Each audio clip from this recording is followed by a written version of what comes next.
Hey everybody, Jason Blaha here with Ice Cream Fitness. I'm just sitting here this morning looking sexy as hell in my robe and drinking my coffee. Alright, today I want to talk to you guys about insulin. I really can't give you a proper bicep pose because again I've got my robe on. Fuck it. Do my Z's pose. Alright, now onto the topic of insulin. I really realized that again there needs to be more clarification on insulin when I got into some debates last night on the bodybuilding.com. And it seems to be a lot of people who really, there's still a lot of confusion regarding, insulin and bodybuilding as far as the positives and negatives in your body, the way it works in your diet, and how it affects things like, body fat and lean body mass retention and things. I'm really going to keep this simple. I'm going to try to keep this in layman's terms so that it doesn't go over people's heads. I'm going to really keep biochemistry and things to an absolute minimum because it's just confusing for a lot of the listeners who haven't taken any biochemistry or anything. So I'm going to keep it very basic. Part of the confusion we see with insulin is that again we see people who realize that insulin is extremely anabolic, probably the most anabolic hormone in the body. Yet there's also this data out there showing that circulating insulin levels can inhibit the burning of body fat for fuel. And this is where this starts to create confusion because, again, one of the things you have to realize is that one, yes, while insulin is a general storage hormone, it is responsible for shuttling nutrients of various types into various tissues. It really isn't your body's primary mechanism for fat storage. That the body is much more efficient at using things like GLUT4 transport and other stuff, to convert dietary fat or deposit it directly into your fat cells and things like that. So um, it's really some confusion there on that. And some of the things that people don't seem to realize is that insulin doesn't possess magical properties. It doesn't have the ability to create or destroy energy. So generally speaking, yes, it has the ability to inhibit fat burn, but it doesn't have the ability to stop that fuel from being burned. So the question becomes, if it's not coming from body fat, then the only other place it could be coming from if you're in a caloric deficit would be glycogen stores, or muscle tissue loss. But insulin also inhibits the use of glycogen for fuel, from your muscle glycogen stores to some extent, and it inhibits the breakdown of protein. So we really run into a problem, and again, it comes down to energy balance. It might adjust, it might affect the way the body partitions that caloric deficit, but it's not going to actually stop you from burning fuel. It doesn't affect your metabolic rate. It doesn't affect the rate at which you're burning energy and calories. So again, because again, even if it did that, people forget that protein is almost as insulinogenic as carbohydrates are. And so again, high protein diets would actually, be suppressive of burning body fat also, but they're not, in the sense that they seem to be superior for fat loss for reasons I've covered in other videos. But um, part of the issue there is that protein does inhibit fat loss because it has calories. I mean, anytime you're eating calories, you're blunting, fat loss. Anytime you eat, I mean, realistically, you'd lose fat at the fastest rate possible if you ate no food at all. So all foods inhibit that, and that's where there's the confusion because yes, carbs, protein, and dietary fat all inhibit the burning of fat for fuel because they're giving you an alternative fuel source. But again, once a deficit is created, it doesn't matter what's circulating. You're still going to have to pull the calories once there's a deficit from some source in your body.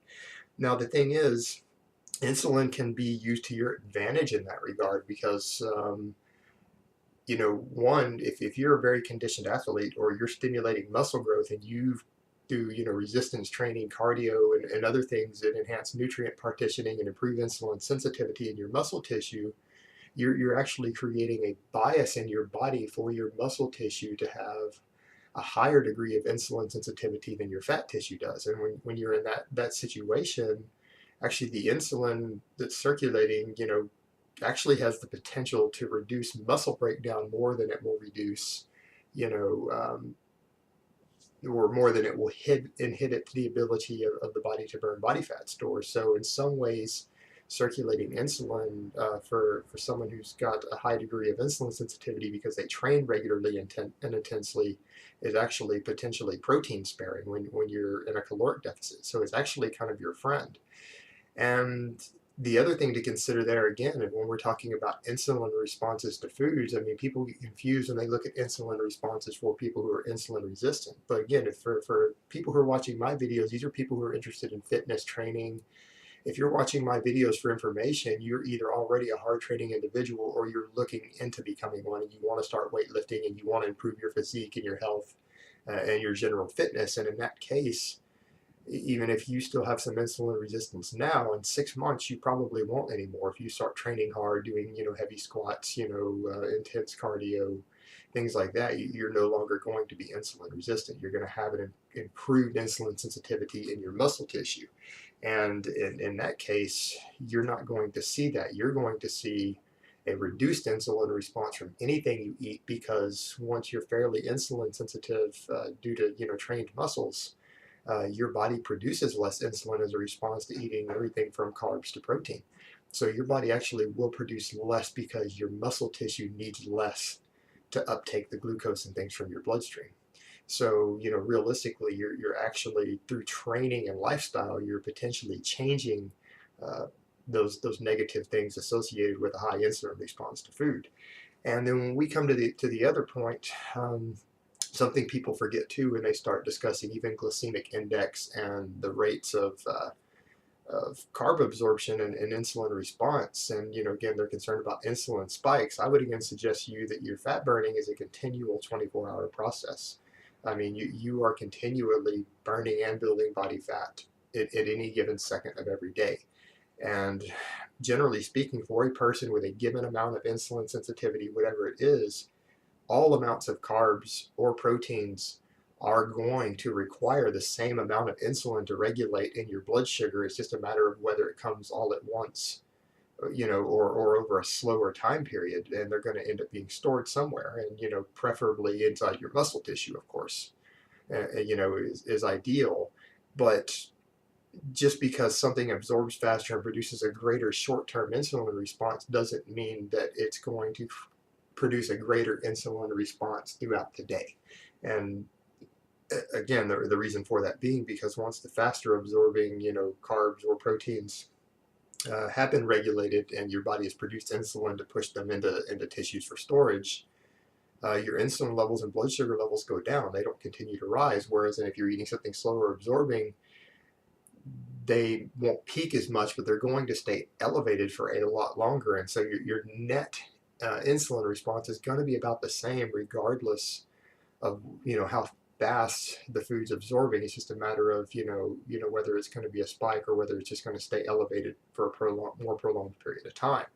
And the net result again on body composition and other things is pretty much the same. I mean, you really shouldn't worry about and get fixated on acute hormonal responses of any type in your body, because honestly, when you're not looking at net responses over a 24-hour period or a 7-day or 30-day period of any hormone in your body that's related to muscle growth or fat gain or fat loss, acute responses are pretty much irrelevant. They don't really have enough of an impact to be noteworthy. So again, what you're looking at is total activity over days, weeks, and months, not what happens in 15 minutes, and what hormone can be peaked for a short period of time and drop back off. It actually doesn't, as far as we can tell, it doesn't seem to really matter in terms of your body composition or muscle gain or fat loss or fat gain. It's not really relevant.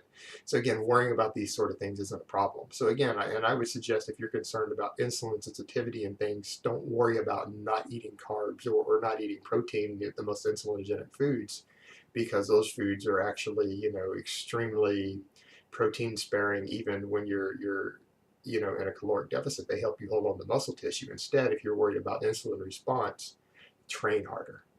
Work on better insulin sensitivity and nutrient partitioning. If you feel like your insulin sensitivity isn't good enough and you're already training consistently, train harder. add a little more volume, maybe start adding in some cardio, do some interval training once a week. Um, because again, that's what improves insulin sensitivity. And so again, the focus there, again, just like I've said before, when it comes to other health type issues, is that oftentimes it's about lifestyle or even your training and what your physical activity looks like more than the actual composition of your diet. And again, when we look at this, we still see kind of the same thing. So all of that being said, I just want to remind everyone that insulin is actually your friend. I mean, and uh, not only will you die if you don't have it, but I mean, it's not really, it shouldn't be a major concern for you as far as your bodybuilding goals, unless you're someone who's actually injecting copious amounts of it, in which case that's a whole other subject. And that is something I will never ever cover on my channel. Will be protocols for that. So that's not something I give people advice on. It's not something I promote, and it's not something that I'm going to do information on my YouTube. So that aside, you just really shouldn't be that concerned about insulin. And I hope this cleared up any confusion for people who don't understand the topic. Well, let me give you guys another bicep shot, and I'll talk to you next time.